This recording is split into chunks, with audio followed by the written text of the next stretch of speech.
Fan speed తక్కువ చేయగలరు తక్కువ ఇక్కడ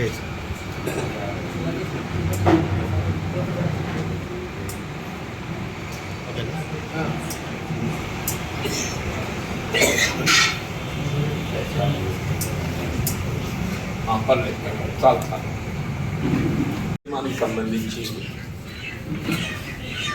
తెలంగాణ రాష్ట్ర ప్రభుత్వం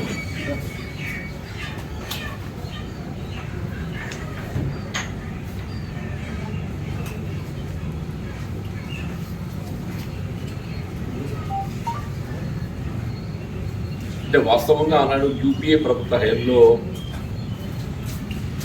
ఏకమొత్తంగా ₹1,00,000 వరకు రుణమాఫీ చేయడం జరిగిందంటే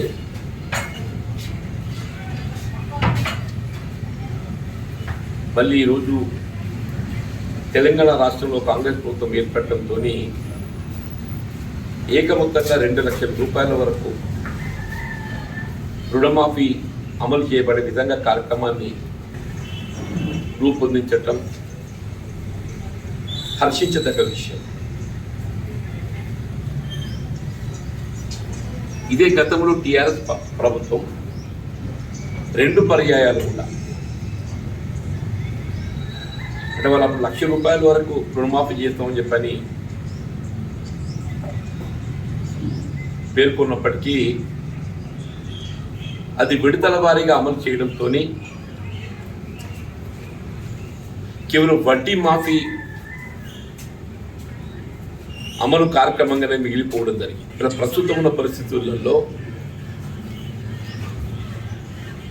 ప్రభుత్వంపై కొంత ఆర్థికంగా భారంగా భావించినప్పటికీ రైతు సంక్షేమం ప్రధానం కాబట్టి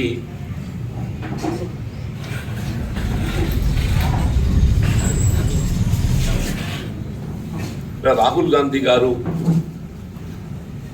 వరంగల్ డిక్లరేషన్లో పేర్కొన్న విధంగా ఏ విధమైన ఆంక్షలు లేకుండా కుటుంబం ఒక యూనిట్గా ₹2,00,000 వరకు మనకు 15th ఆగస్ట్ లోపు ఏదైతుందో పూర్తి స్థాయిలో రుణమాఫీ అమలు చేయబడే విధంగా నిన్న ప్రభుత్వం ఉత్తర్వులు జారీ చేయటం మనకు తెలిసిందే. అంటే ఇందులో ప్రతిపక్షాలు ఏదైతుందో కొంత కన్ఫ్యూజన్ క్రియేట్ చేయబడే విధంగా వాళ్ళ రేషన్ కార్డ్ అనేది ఏదైతుందో ఫ్యామిలీ యూనిట్ను గుర్తింప చేయబడడానికి మాత్రమే రేషన్ కార్డు. సపోజ్ భార్యాభర్తలు ఉంటారు, ఉదాహరణకు భార్యాభర్తలు కలిపి ₹2,00,000 అవుతాయి. Family unit does mean husband and wife. Family unit అంటే ఆ కుటుంబ యూనిట్ను గుర్తింప చేయబడటానికే రేషన్ కార్డు అని అంతే తప్ప నిన్న వ్యవసాయ శాఖ మంత్రి తుమ్మల నాగేశ్వరరావు గారు కూడా క్లారిటీ ఇచ్చారు.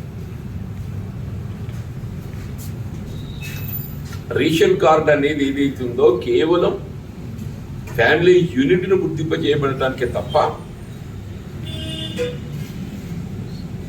రుణమాఫీ అమలు పొందటానికి అది ఏ విధంగా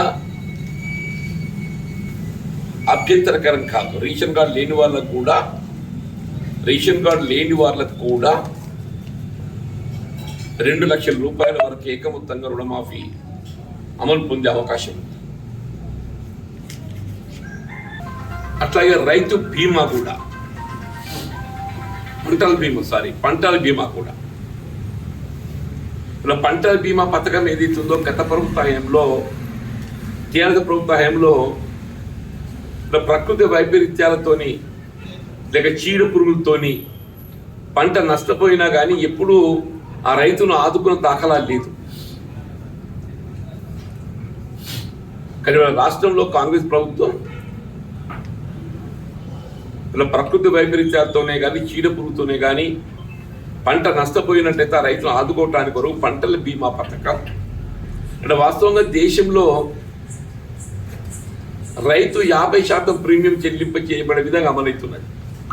ఇది కేంద్ర ప్రభుత్వ పథకంలో భాగధారని కేంద్ర ప్రభుత్వ పథకంలో భాగంగా 25% కేంద్ర ప్రభుత్వం ప్రీమియం చెల్లిస్తే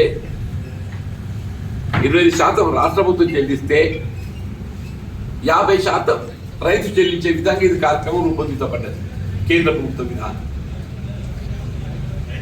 కానీ మన రాష్ట్రంలో ఏదైతున్నదో ఇలా కేంద్ర ప్రభుత్వం 25% మాత్రమే చెల్లించిన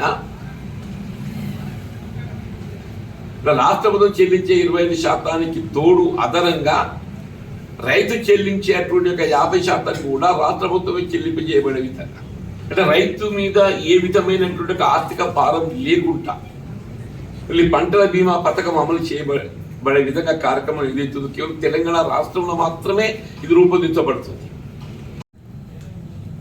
అంటే సన్న రకాల ఒక ఎకరానికి ఒక 20 క్వింటల్ పెట్టుబడి దిగుబడి, 20 క్వింటల్ దిగుబడి వచ్చిన 20 × 500 10,000 రూపాయల ఆధారంగా వస్తుంది. సన్న రకాల సాగు ఎకరాకి ఏదైతే ఒక 20 క్వింటల్ దిగుబడి వచ్చినట్టయితే 20 × 500 మనం లెక్కిస్తే 20 × 500 10,000 రూపాయలు మద్దతు ధరకు అదనంగా రైతుకు. వ్యవసాయం అనేది ఏదైతే ఉందో ఇక్కడ రైతు సమాజాన్ని పట్టెడు అన్నం పెట్టేవాడు కాబట్టి రైతును ఆర్థికంగా ఇబ్బందుల్లో నుండి వెలికి తీయాలి, రైతును ఆదుకోవాలనే ఒక భావన సంకల్పంతో రుణమాఫీ ప్రక్రియ ఏదైతున్నదో గత ప్రభుత్వము పూర్తి టర్మ్ గడిచిన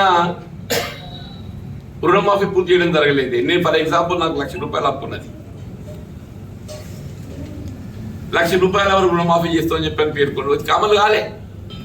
విడతల వారికి అమలు చేయడంతో అది వడ్డీకే మిగిలిపోయింది, ఆ వడ్డీ భారానికే సరిపోయింది. రుణమాఫీ అనేది వడ్డీ భారానికే సరిపోయింది,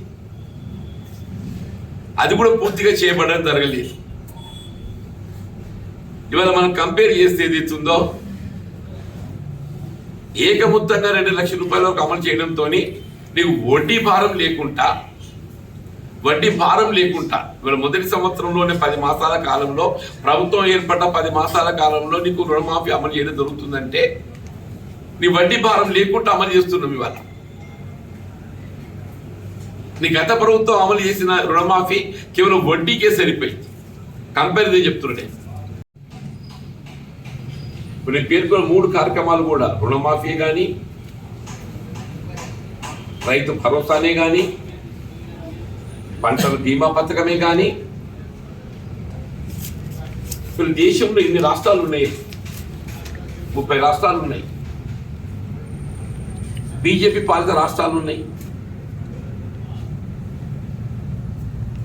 కేవలం ఎక్కడ కూడా ఏదైతుందో రుణమాఫీ చేయాలనే సంకల్పం లేదు వాళ్ళకు. రైతు భరోసా వాళ్ళు కేవలం ఏదైతుందో ప్రధానమంత్రి కిసాన్ అది 6,000 రూపాయలు మాత్రమే ఇస్తారు, దానికి ఎక్స్టెంట్ సంబంధం లేకుండా. కానీ ఇక్కడ ప్రతి ఎకరాకు 7,500 ఇవ్వబడే విధంగా, అంటే పంటల బీమా పథకం, ఇవన్నింటికి తోడు ఏదైతున్నదో రైతుకు వరి ధాన్యం మద్దతు ధర గిట్టుబాటు కావటం లేదనే భావనతోని సన్న రకాలను ప్రోత్సహింప చేయటంలో భాగంగా ఇప్పుడు సన్న రకాల సాగుతో ఏదైతుందో రైతు కొంత దిగుబడి తగ్గుతుందనే భావన కలిగి ఉంటాడు. కానీ వినియోగంలోకి వచ్చే వరకు ఏదైతుందో దొడ్డు రకాలు మనం వినియోగించలేకపోతున్నాం. వీళ్ళ పౌర సరఫరా శాఖ ద్వారా పంపిణీ చేయబడేటువంటి యొక్క బియ్యం ఏదైతే ఉందో దొడ్డు రకం పంపిణీ చేయబడడంతో అది వినియోగదారుడు వినియోగించకుండా పక్కదారి పట్టడం మనం గమనిస్తున్నాం. ఇలా రాష్ట్ర ప్రభుత్వం తెలంగాణలో ఇటు రైతుకు మేలు అనుకూర్చడంతో పాటుగా వినియోగదారుని కూడా దృష్టిలో ఉంచుకొని ప్రభుత్వం చే పంపిణీ చేయబడేటువంటి యొక్క బియ్యం అది వినియోగింపబడాలి. అది వినియోగింపబడాలంటే సన్న బియ్యం పంపిణీ చేయగలిగితేనే అది వినియోగింపబడుతుంది. కాబట్టి రైతుకి ఏదైతే ఉందో సన్న రకం సాగు చేసే రైతులు ప్రోత్సహింప చేయడానికి ప్రతి క్వింటల్కి ఒక 500 రూపాయలు అదనంగా మద్దతు ధరకు అదనంగా కల్పింపు చేయబడే విధంగా కార్యక్రమాన్ని అమలు చేయాలని సంకల్పించారు. కుటుంబం యూనిట్ ఏర్పాటు చేయబట్టాలి. నాకు ఉదాహరణ, నా పేరు అప్పు ఉంది, మా మిస్సెస్ పేరు అప్పు ఉంది. We both put together, we are entitled for only 2 lakh. అది నిర్ధారణ కావాలి. అమలు చేయబడిన 2 లక్షల రూపాయలు కుటుంబం, family as a unit. Ration card అనే దానికి ఏదైతుందో ఏ విధమైనటువంటి ఒక అనుమానం పెట్టుకోకూడదు. Ration card is only for family యూనిట్ను గుర్తించి చేయబడటానికి పేర్కొన్న తప్ప అది కంపల్సరీ అనేది కాదు. రేషన్ కార్డు లేకున్నా కానీ మీ అర్హతకు అనుగుణంగా రుణమాఫీ సౌకర్యం లభిస్తుంది. ఇది నేను చెప్పడమనే కాదు, నిన్న వ్యవసాయ శాఖ మంత్రి తుమ్మల నాగేశ్వరరావు గారు కూడా దీని మీద క్లారిటీ ఇచ్చారు. తుమ్మల నాగేశ్వరరావు గారు కూడా ఏది బాబు రేషన్ కార్డు వేరే చేసుకొని రుణమాఫీ అన్నారు కదా, ఇప్పుడు మీరు రేషన్ కార్డు లేకున్నా కానీ రుణమాఫీ చేయొచ్చు అంటే దాన్ని ఏ విధంగా ధృవీకరణ చేసుకోవచ్చు? అంటే వీళ్ళు రైతులు మీకు ఆధార్ కార్డు ఉంటే పాపు ఉంటే రేషన్ కార్డు అనేది అవసరం లేదు. నేను డైరెక్ట్ బ్యాంకరే మీకు చేసేస్తాను. వ్యవసాయ శాఖ అధికారి మీకు నోడల్ ఆఫీసర్, వ్యవసాయ శాఖ అధికారి నోడల్ ఆఫీసర్ బాబు. రేషన్ కార్డు ఉంది కానీ మనకి రేషన్ కార్డు ఉంటే అదొక్క ఇంటికి మాత్రమే రుణమాఫీ వస్తుంది.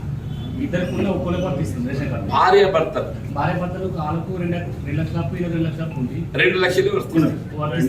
ఒకవేళ రేషన్ కార్డు లేకుంటే కూడా వర్తిస్తుంది కదా, వర్తిస్తుంది. ఒకవేళ రేషన్ కార్డు లేకుండా వర్తిస్తే ఒకటే కుటుంబంలో ఇలా 2 లక్షలు, ఇలా 2 లక్షలు ఉంటాయి. అట్లా కూడా 2 లక్షలు వస్తుంది. అది మరి దాన్ని ఎట్లా రేషన్ కార్డు నాకు లేదు బాబు, నాకు లేదు రేషన్ కార్డు. వాస్తవం నాకు రేషన్ కార్డు లేదు. నేను బిలో పవర్ లైన్ కాదు కాబట్టి రేషన్ కార్డు లేదు. నా పేరు అప్పు ఉంది, నా మిస్సెస్ పేరు అప్పు ఉంది. But I'm entitled for only 2 lakh. అది క్లారిటీ ఇవ్వండి. Any family with or without ration card are entitled for only 2 lakh. With or without ration card any family is entitled for only 2